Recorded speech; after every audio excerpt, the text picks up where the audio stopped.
આજે આપણે બનાવીશું સુપર ટેસ્ટી અને સુપર હેલ્ધી એવી વઘારેલી વેજીટેબલ ખીચડીની રેસીપી। આ ખીચડી જે રેગ્યુલર આપણે ખીચડી બનાવતા હોઈએ ને તેના કરતાં થોડી અલગ રીતની બનાવેલી છે, તો વિડીયોને એન્ડ સુધી જોતા રહેજો। તમારું સ્વાગત છે મારી ચેનલમાં અને આપ સૌને મારા જય શ્રી કૃષ્ણ। તો ચાલો શરૂ કરીએ આજની આ રેસીપી।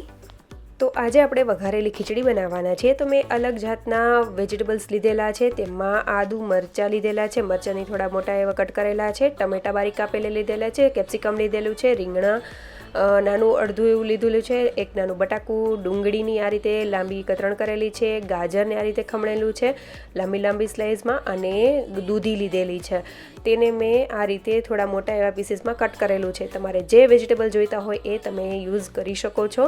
તો હવે આપણે સૌથી પહેલાં વઘાર કરી લેશું। તો મેં એક કુકરમાં 2 ટેબલસ્પૂન જેટલું તેલ એડ કરેલું છે, તેમાં એક તમાલપત્ર, થોડો એવો ટુકડો 1 થી 1.5 ઇંચ જેટલો તજનો ટુકડો, એક નાનો એવો બાદિયાનું ફૂલ, 3 થી 4 લવિંગ અને એક સૂકું લાલ મરચું એડ કરી દેશું અને બધી વસ્તુને સરસ રીતે તળાવવા દેશું। ત્યારબાદ બધી વસ્તુ સરસ થઈ જાય એટલે રાઈ અને જીરું એડ કરીશું અને બંને વસ્તુને ક્રેકલ થવા દઈશું। ત્યારબાદ હિંગ એડ કરીશું અને લીમડાના પાનને એડ કરી દેશું। લીમડાના પાન થઈ જાય એટલે આપણે સૌથી પહેલાં ડુંગળીને એડ કરીશું અને ડુંગળીને થોડી વાર માટે આપણે સાંતળી લઈશું। બધા જે અંદરના જે તેના લેયર્સ છે તે સરસ એવા ખુલ્લા કરી લેશું। ત્યારબાદ આપણે આદુ અને મરચાંને એડ કરી દેશું। આ રીતે કરવાથી તેનો ટેસ્ટ બહુ સરસ એવો આવે છે। તો હવે આપણે બંને વસ્તુને પણ સરસ એવી મિક્સ કરી લેશું અને થોડી વાર માટે જ તેને બધી વસ્તુને સરસ રીતે સાંતળી લઈશું। ત્યારબાદ બટાકા, રીંગણા અને દૂધીને સૌથી પહેલાં આપણે એડ કરીશું અને બધી વસ્તુને મિક્સ કરી લેશું અને સરસ એવું તેને પણ તેલમાં ચડવા દઈશું। અહીંયા આ જે ખીચડી છે તેમાં બહુ વધારે આપણે તેલ એડ કરવાની જરૂર નથી, તમારે જો હોય તો અડધું તેલ અને અડધું ઘીનો પણ ઉપયોગ કરી શકો છો। તો હવે આપણે મીઠું સ્વાદ પ્રમાણે એડ કરી દેશું અને ગાજર જે છે તેને પણ આપણે એડ કરી દેશું। ત્યારબાદ બધી વસ્તુને સરસ રીતે હલાવી લેશું અને હળદર પાવડર, અને મેં અહીંયા કાશ્મીરી લાલ મરચાં પાવડરનો ઉપયોગ કરેલો છે કારણ કે મેં સૂકું લાલ મરચું એડ કરેલું છે, સાથે લીલા મરચાંને પણ તીખું એવું લીલું મરચું હતું એટલા માટે ધાણા જીરા પાવડર એડ કરી દેશું અને બધી વસ્તુને સરસ રીતે મિક્સ કરી લેશું। થોડી વાર થાય એટલે આપણે તેમાં ટમેટાં અને કેપ્સિકમને એડ કરી દેશું। અહીંયા તમારે જે તમારા ઘરમાં ભાવતા હોય એ વેજીટેબલનો ઉપયોગ કરી શકો છો। બધી વસ્તુને મિક્સ કરી લેશું અને આ મેં એક વાટકીનું માપ રાખેલું છે, તો એ વાટકીના માપથી 4.5 વાટકી જેટલું આપણે પાણી એડ કરવાનું છે અને વાટકીનું માપ મેં કઈ રીતે લીધેલું છે એ હું તમને આગળ જણાવીશ। તો પાણી આપણે એડ કરી દેશું, 4.5 વાટકી એડ કરેલું છે અને તેને એડ કરીને આપણે સરસ એવું હલાવી દેશું। તો ત્યારબાદ આપણે આ લઈ લેશું। આજે આપણે ભાતના બદલે આ રીતની કોદરી આવે છે જે માર્કેટમાં આસાનીથી અવેલેબલ થઈ જશે, કરિયાણાની દુકાને પણ મળી જશે।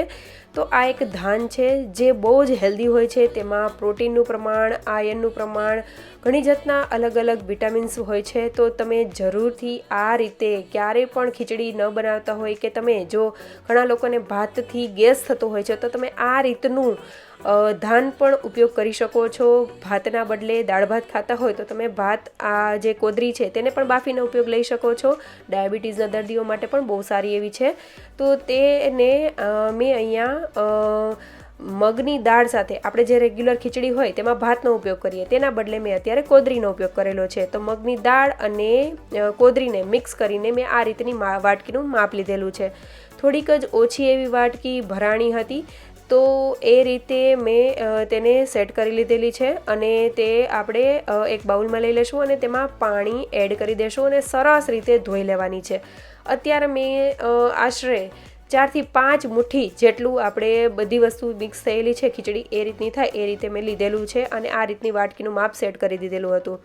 તો એ જે ખીચડી થઈ છે આપણી તેને સરસ રીતે 3 થી 4 વખત ધોઈ નાખશું અને તેમાં પાણી એડ કરીને રાખી દેશું। મેં તેને બહુ વધારે પલળવા નથી દીધેલી, માત્ર જ્યાં સુધી વઘાર થાય ત્યાં સુધી જ તેને પલળવા રાખેલી હતી।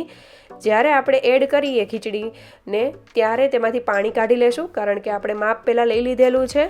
તો આ જે ખીચડીને આપણે અંદર જે કુકરમાં એડ કરી દેશું અને સરસ એવું હલાવી દેશું। અત્યારે મીઠું ચેક કરી લેશું અને તેમાં મેં થોડો ગરમ મસાલા પાવડર અને થોડું એવું લીંબુ અને ગોળનો પાવડર એડ કરેલો છે। ખાટું મીઠું જો તમને ભાવતું હોય તો એડ કરી શકો છો, ઓપ્શનલ છે, તમને ફાવતું હોય તો એડ કરી શકાય। તો આ રીતે બધી વસ્તુ મિક્સ કરી લેશું અને કુકરનું ઢાંકણ ઢાંકીને 3 સીટી મીડિયમ ફ્લેમ ઉપર કરી લેશું અને એક મતલબ કે હવા તેમાં ભરાવા દેશું અને ગેસની ફ્લેમ બંધ કરી દેશું. ત્યારબાદ તેમાંથી કુકરમાંથી બધી હવા નીકળી જાય એટલે આપણે કુકરને ખોલી લેશું અને તેમાં ધાણાભાજી એડ કરી દેશું.